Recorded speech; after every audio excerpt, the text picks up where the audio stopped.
Hi, I'm Joris Adriaanse, Business Development Manager at Fondo. And I'm Huib Dijkstra, Senior End-User Computing Specialist at VMware. Today we're going to talk about security settings within Workspace ONE. Workspace ONE also has a security module which exists out of Workspace ONE Intelligence and Carbon Black.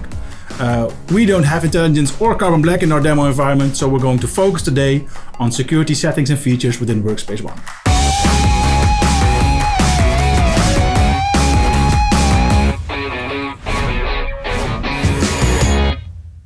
In its core, Workspace ONE has 4 actions that can be configured for security. We can either allow access to a certain application or resource, deny based on conditions. Yours is going to configure those in our demo environment. We can also do step up, where we can either go to a third-party identity provider or select two-factor authentication. Today, yours again is going to configure the two-factor authentication, and we can do remediation. So we can do either push a profile and we can check compliance and automatically push that profile to a device, or notify the system administrator that some devices are not compliant. So let's begin. So within Workspace ONE Access, we'll go to Identity and Access Management and Policies. And this is where you can view your default policy and edit additional ones. So if you open your default access policy, you can see that an access policy has multiple configurations and has a top-down logical way of working. So it will always check your network location, your type of device or web browser, your user group, and then it will decide for you your way of authentication, if it needs a step up, if it's allowed or it's denied. We'll look into that further on. So we're going to create a new access policy to deny access to a certain application. Allowing access, we have done that in the previous episodes with Dropbox, Workspace ONE UEM and Office 365.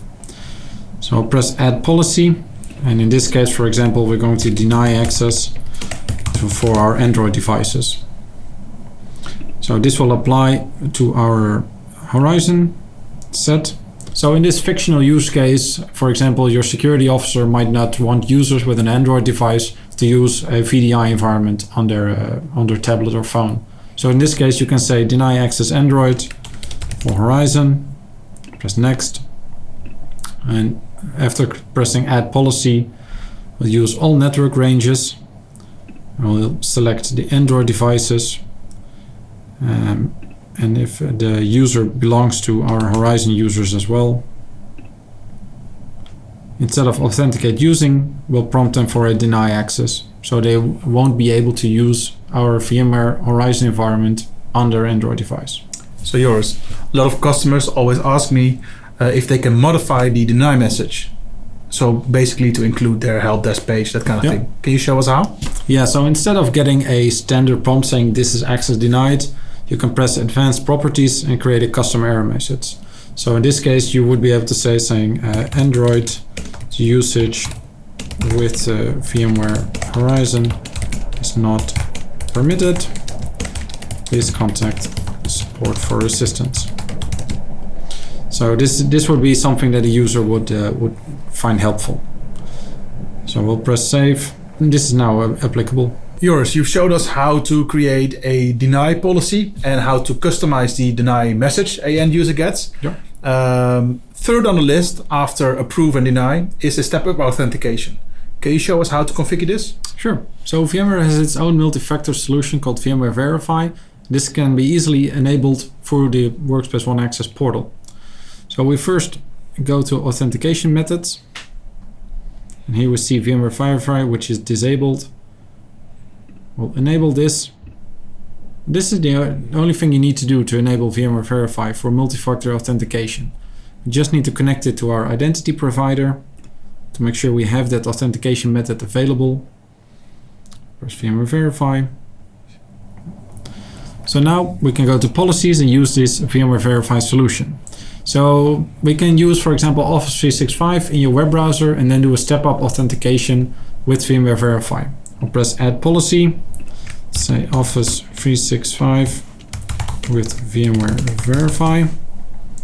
We'll make this applicable to the Office 365 portal. Press next, add a policy rule saying if you're coming from all ranges, but if you're using a web browser, we'll do authenticate using the password cloud deployment.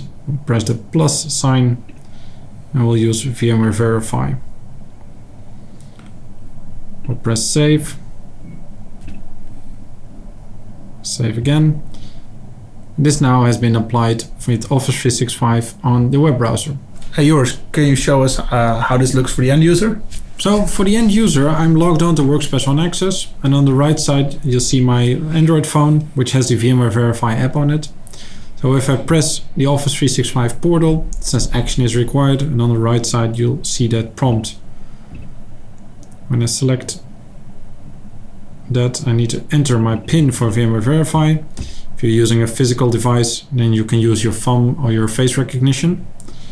We'll approve this multi-factor authentication, and as you can see on the left side, we get single sign-on into Office 365. So our step-out authentication is working. So these were the features from Workspace ONE Access in regarding to compliance and security. We'll start with device updates. So each vendor has specific features for managing device updates. So for example, Windows 10 has a lot of features, while with iOS there are there's basically one, but we'll get into that. So as an example, we're going to configure a profile for Windows updates and a profile for iOS updates. So let's dive in. I'm going to go to Devices, Profiles and Resources, Profiles, and then select Add Profile. And we're going to start with the Windows profiles. In the fictional scenario we're going to create is we're going to set the Windows updates to automatic. However, we are going to configure some other settings to make it a little bit safer than everything automatically getting installed. So I'm selecting Windows, Windows Desktop, and then Device Profile. I'm going to name this one Win 10 Updates. And we're going to do this one we're going to select the smart group for all devices. Later on, we'll probably add a Windows 10 smart group, but for now, we're going to select all devices. Next, I'm going to select the Windows Updates tab and select Configure. And you can optionally also configure a WSUS server, but we're going to use Microsoft Update servers over the air, so out of the cloud. And as an update branch, you can go for insider updates, but we're choosing semi-annual to be on the more safe side. And to especially make it a little bit more safer, we're going to add a number of days, so defer feature updates in days. We're going to set this to 5, meaning after 5 days, when the rest of the world gets the update, we're getting this in our environment. So, as to the behavior for the updates, we're going to install updates automatically. You also have other options, but we're going to set it to automatically. And for the active hours, here you can configure the window in which updates can't be installed. So I'm setting this to 10 hours starting from 8 a.m. Next, I'm going to scroll down, and here you can make some additional choices onto which types of updates you want to have installed. We want to have the Windows driver updates excluded from our environment, so I'm setting this to enabled. Optionally, you can also have approval of updates within the UEM console. If you want this, you can set this to enable. But as our fictional scenario goes, we want to have all updates automatically, so we're keeping this disabled.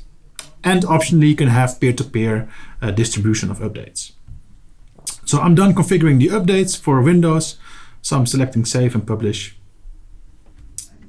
So we now have a configuration for the updates.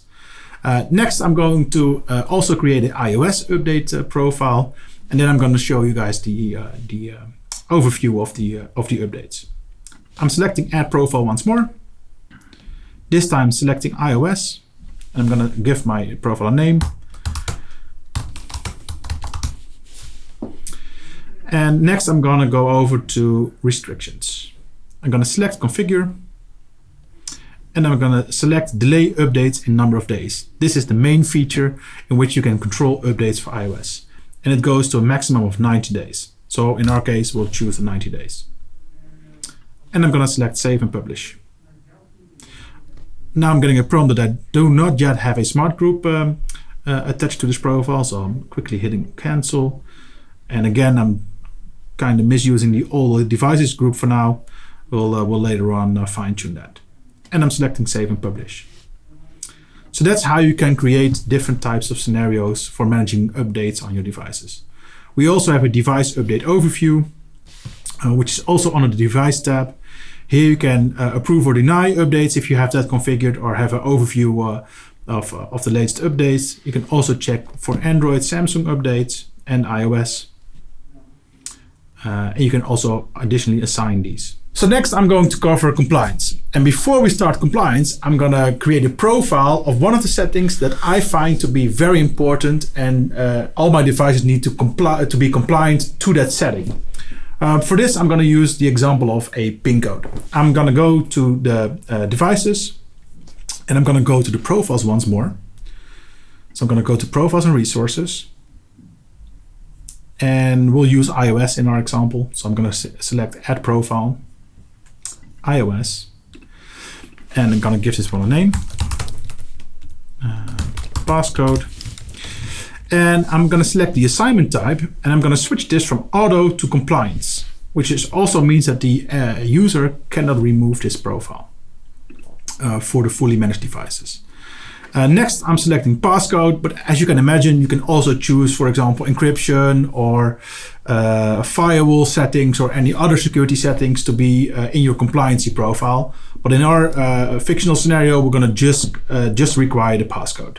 So I'm select configure, and I'm going to select require passcode on device, and we're going to have a minimum length of 6 characters and a maximum of 10 failed attempts. And I'm going to select save and publish. All right, so now I'm done creating my compliance profile. And again, you can add additional security settings, but I just chose the passcode settings. Next, I'm gonna select the compliancy policy tab. We currently don't have any compliancy rules in place, so we're gonna create our first one. I'm selecting add, and because we created a profile for iOS, I'm selecting the iOS. And here you can find a list of the checks you can do for compliancy. In our case, we're going to select passcode.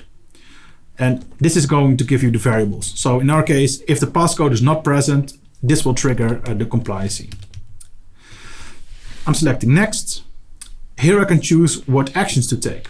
So the first action I want to take is to install a profile. So optionally, you can also block and remove profiles, but we want to install one. And here you can find our iOS passcode profile. Additionally, if the device doesn't comply after 2 days, I want to notify, for example, the manager of the end user. So I'm going to select notify, send email to user, and we have a template, the user manager. So after 2 days, the manager of the user will be notified. So how does the Workspace ONE UEM environment know that who's his manager? It will get this out of directory services. Very good. So we have the attributes synced. We discussed this in the previous episode, of course. So one of the attributes is the manager of the user. So it's getting the email out of the Active Directory, out of the directory services.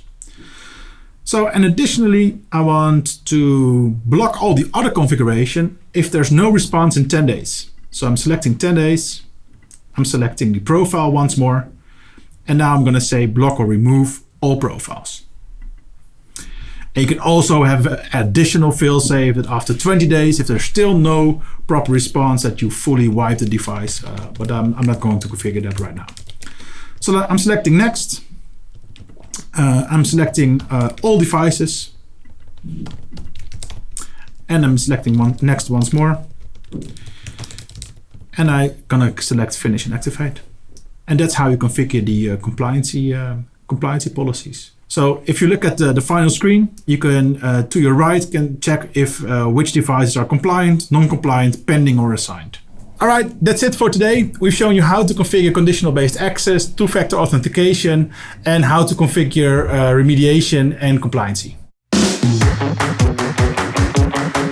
So in our next and final episode, we are going to whiteboard all the advanced features of the UAG and give you additional tips and tricks to improve your Workspace ONE experience even more. See you next time.